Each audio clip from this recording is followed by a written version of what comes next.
In this video, we are going to take a look at the 19 different reasons why anyone is crazy enough to go into investment banking. And being one of them, I can definitely say that some of these reasons are going to surprise you and some will definitely shock you.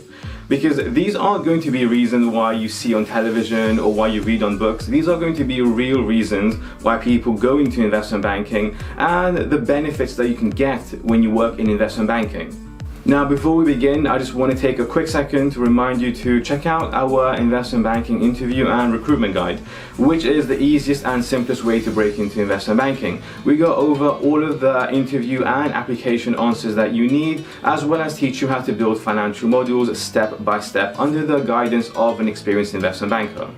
And if you prefer to read up on the 19 reasons why anyone would go into investment banking, then check out our website where we have a full-length article breaking down each of these reasons. Okay, so now let's get started. And for reason number one, now this might shock you, but it's not the salary and it's not the bonus. In fact, it's the exit opportunity. The number one reason why you should go into investment banking isn't for investment banking itself, but it's what you can do after you leave investment banking. After you've accumulated enough experience in investment banking, what can you do with that after you leave? And I'll let you in on a little secret.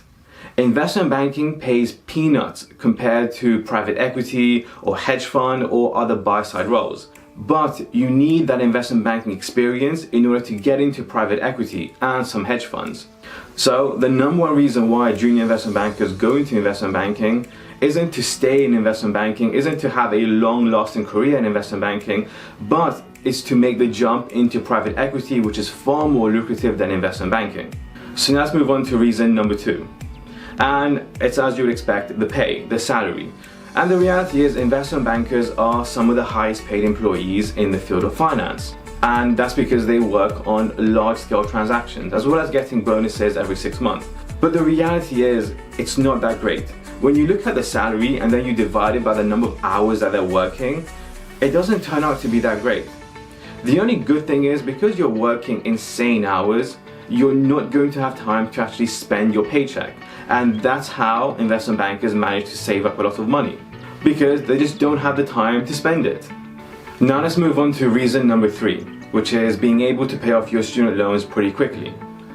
Now, for those of you that had to borrow money via student loans or just regular loans to finance your higher education, then paying back those loans are going to be an issue. But they won't be an issue if you are on a high salary and getting bonuses every 6 months. In fact, you'll be able to pay off your student loans in a fraction of the time that it will take others to be able to pay them off. And now let's move on to reason number four, which is investment banking provides one of the best education in the field of business.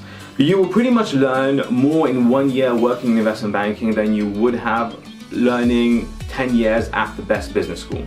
And that's because, again, depending on the area of investment banking you're in, you will get to interact with the senior management team at some of the world's largest corporations. You will interact with the new cutting edge startups that are redefining an industry. You will get to be in meetings, in phone conversations that are shaping the next generation, the next industry, the next marketplace. Every single day you're going to learn something new about the business world, whether it's from a client, it's from a project you're working on. You will never stop learning about business working in investment banking. So if you do enjoy learning about business, the business world, the finance world, then investment banking is definitely for you. Now let's move on to the fifth reason why you should go into investment banking. And that is, investment banking can be your oyster into any field of finance and investment. And again, this is what happens after you leave investment banking. And the reality is, most junior bankers, they don't actually stick out and stay within investment banking for the next 30, 40 years. They tend to leave after 2 to 3 years. And personally, if you were to ask me what is life like after investment banking, it's just freedom. Freedom because you no longer have to put up with the insane schedule of being an investment banker, but freedom because you can also write your own ticket into any career path you want in the field of finance and investment. So personally, after I left investment banking, I tried accounting, audit, risk, compliance, tax, treasury, management, consulting. And I was able to get into all of those fields easily because I had that experience in investment banking. Not because I was this super genius, I'm not, but because I've had that grueling training of being an investment banker. that skill that I've developed was universally applicable to any field of finance. Okay, so now let's move on to the sixth reason, and that is every single day is different.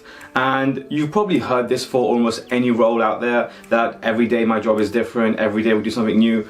But personally speaking, having been in investment banking and in other field of finance, investment bankers take this to a whole different level. One day you could be going through legal documents, the next day you could be chasing your managing director in an airport with an updated presentation, the day after you could be doing nothing. It really is different every single day. So you're not going to get stuck in this routine of doing end of month reporting like in accounting, or you're not going to get stuck doing the same task over and over and over again. So now let's move on to number 7, which is the work that you do does matter. Contrary to popular belief, but the role of an investment banker is pretty crucial to an economy. If we just take a look at the debt capital market, for example, Western governments and pretty much every government are pretty much famous for running huge deficits. They're always having to borrow money in order to maintain their current spending levels. So in order for a government to build new roads, build new schools, build new hospitals, build new infrastructure, which is essential to the day-to-day running of the economy. And again, they don't have any money because they're not actually collecting enough via taxes, so they have to borrow the rest. So they have to go to an investment bank, or they have to go to other parties in order to actually borrow the rest, to actually make up for the shortfall. So investment bankers help regional and local governments get the funding that they need in order to maintain their operation, in order to maintain the current stability and the smooth running of a government. Now, I know what you're thinking. Investment banks don't do this for free. Of course they don't. They charge a fee. And sometimes you do get bad actors. For example, the famous scandal of when Goldman Sachs bankers took advantage of the Malaysian Sovereign Wealth Fund. And that's true that those things do happen, but they're isolated cases. They don't happen every single day. That's just one aspect of it. Other aspects of investment banking is the restructuring department. Say, for example, you have a company that has overborrowed and they're on the verge of bankruptcy. Either they close up shop and fire 12,000 people, or they go to an investment bank and restructure their balance sheet. And instead of firing 12,000 people, they only need to fire 3,000 people. So when you're in restructuring, it's all about saving a company. It's all about making the best of a worse situation. And it does matter. The fact that you're able to save 12,000 people from losing their job, it does matter. Reason number 8, and that is making lifelong friends and possibly even finding your spouse. The reality is when you start working in investment banking, your schedule, your lifestyle is going to change because you're now working in a very demanding industry and you are pretty much working a lot of hours. And your old friends who are not in that industry or who are not in a similar type of demanding career field, they're not going to understand that, and after a while, after cancelling on them so many times, you are going to drift apart. But don't worry, you are going to make new friends in investment banking and people who are in a similar career stream as you. Also, as a result of working side by side with people for a prolonged period of time, you are going to develop friendships or even become even closer. Go into any investment banking office space and you'll hear tons of stories of how couples met as a result of working long hours side by side. And now let's move on to reason number 9, which is one of my least favorite. And that is building a tremendous amount of discipline in order to get the work done and not to fall asleep. It's a skill that you will develop working in investment banking. Whether it's a skill that you want to develop or not, that's completely up to you, but you will get that skill. So now let's move on to reason number 10, which is investment banking is a career and not a job. The difference between a job and a career is pretty starking. A job is a 9-to-5 type of gig. You don't really have any upward mobility, you're not guaranteed job security, and you're easily replaceable. Now, some people prefer that, others want more of a stability, want more job security, which is a career. A career, on the other hand, like investment banking, is tough, especially the early years. But the moment you are in a career, you're on a corporate ladder. So if you start out as being an analyst, then you're expected to eventually become an associate, then a vice president, then an MD. So you are on a corporate ladder and you are expected to eventually progress up that ladder. So as a result, you get job security, but there's a cost to that job security, and that is a lot of hours in the beginning. But that's pretty much common for any career, whether you want a career in medicine, in law, in banking. Junior staff in any career path tend to work a lot of hours. So now let's move on to reason number 11, which is deal making. What separates investment banking from pretty much any other area of finance is the fact that investment banking, it's all about deal making. It's all about connecting someone who wants to buy a business to someone that wants to sell their business, someone with capital, someone who needs capital. Investment banking is deal making. You're working on deals. Every single day you're pretty much working on deals. That's your bread and butter. But other areas of finance or high finance, whether it's wealth management, you depend on the market. The market dictates your profit and loss. Now, although the market has an indirect impact on investment banking appetite, investment banking is purely about relationship building, maintaining your connection, maintaining your network, getting people together and structuring a deal. And that's a challenge, and some people enjoy that type of challenge. They enjoy the deal making process, and if that's something that you really enjoy, then investment banking is definitely for you. So reason number 12, building financial models. There are some people who are very techy and they like building financial models, they like to play with numbers, they like to play with Excel. Well, if that's you, I have good news and bad news. The good news is you will be playing with Excel a lot. You will be moving numbers around, you will be building financial models, one after the other, grinding away and building financial models till the end of the night, and honestly, till the next morning. But the bad news is that you don't have the freedom to build the kind of financial models which you want. Now, although in our financial modeling course, I will show you exactly step by step on how to build a full-fledged financial model, which is exactly what you will be doing in investment banking. But in investment banking, you are under strict guidance of your client. Your client is going to give you specific information, and it's going to be your job to portray your client in the best light possible and to fight to get your client the best deal and the best valuation. So you don't have full freedom in order to build the kind of financial models which you want. And if you want that kind of freedom, then you have to go over the buy side. So in private equity, for example, that's when you can pretty much go crazy and build a super ridiculously complicated financial model and pretty much add every single bell and whistle you want, make it 100 Excel slides, however you want to build it. But you don't have that kind of freedom in investment banking. So now let's move on to reason number 13, which is getting a skill in financial modeling.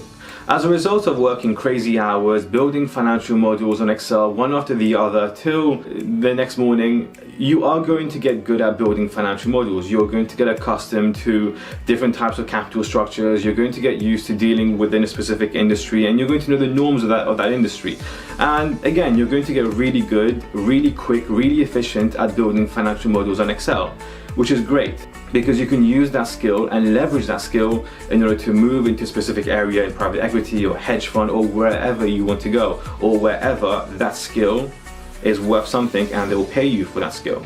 So now let's move on to reason number 14, which is being surrounded by extremely motivated and talented individuals. The very first thing you're going to realize when you start in investment banking is that you're going to be surrounded by extremely motivated, intelligent and savvy individuals.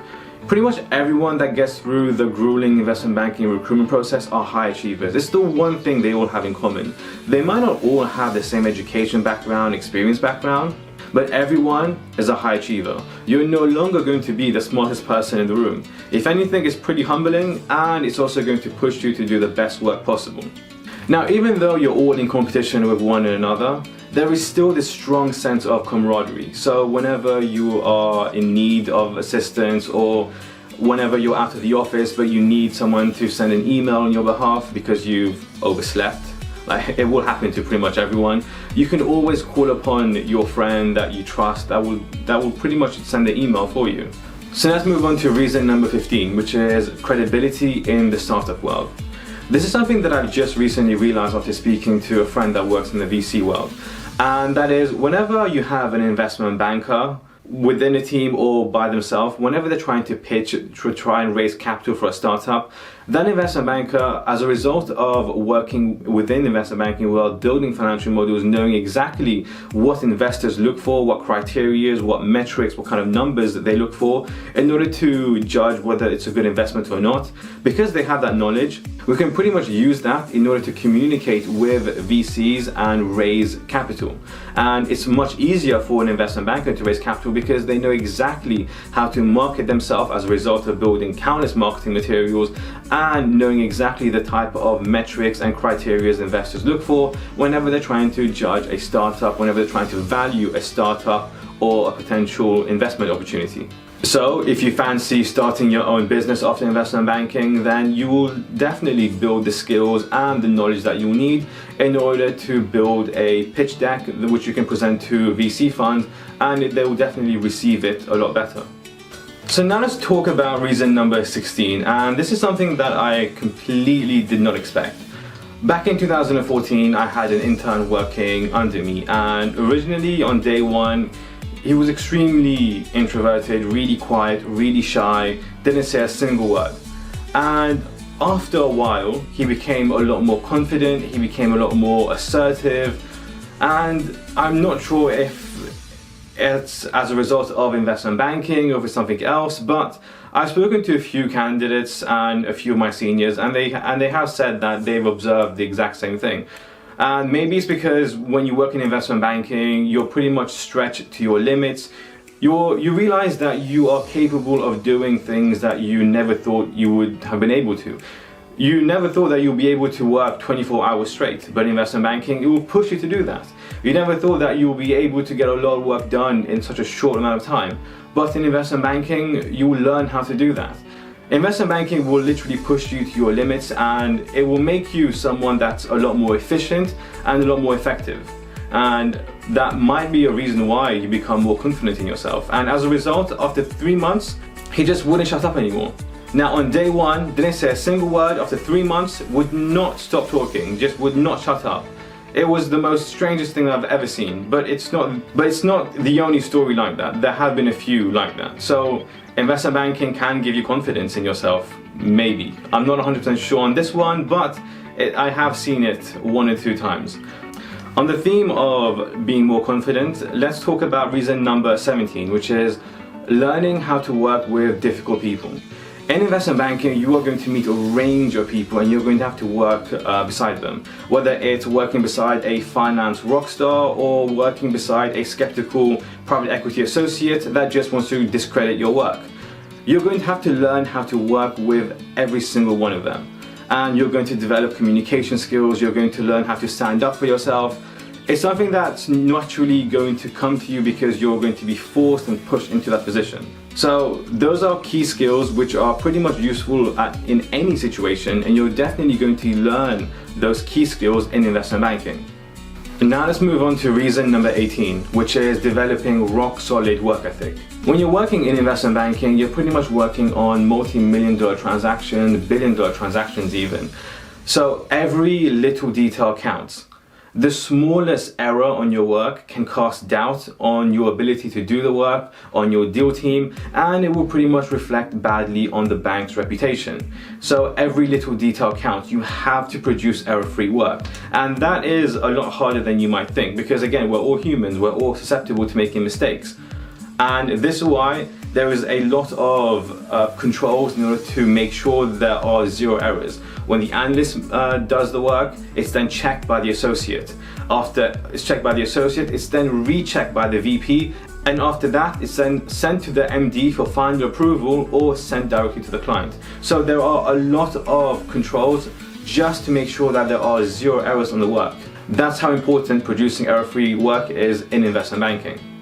But that level of pressure, that level of stress is always going to be there, and it's going to hover over you. So whenever you are working on Excel, working on a PowerPoint presentation, you're always going to be mindful to always double check your work, triple check your work. And that level of work ethic is going to be something that you're going to develop working in investment banking. And it's something which is going to be very, very useful.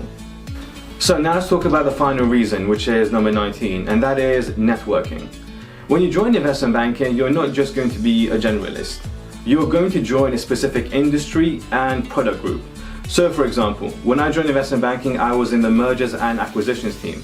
But specifically, I was in the TMT group. So within mergers and acquisition, all of our deal flow, or the area which we specialized in, was in technology, media, and telecom. All of our clients were tech related, and all of our deal flow were tech related.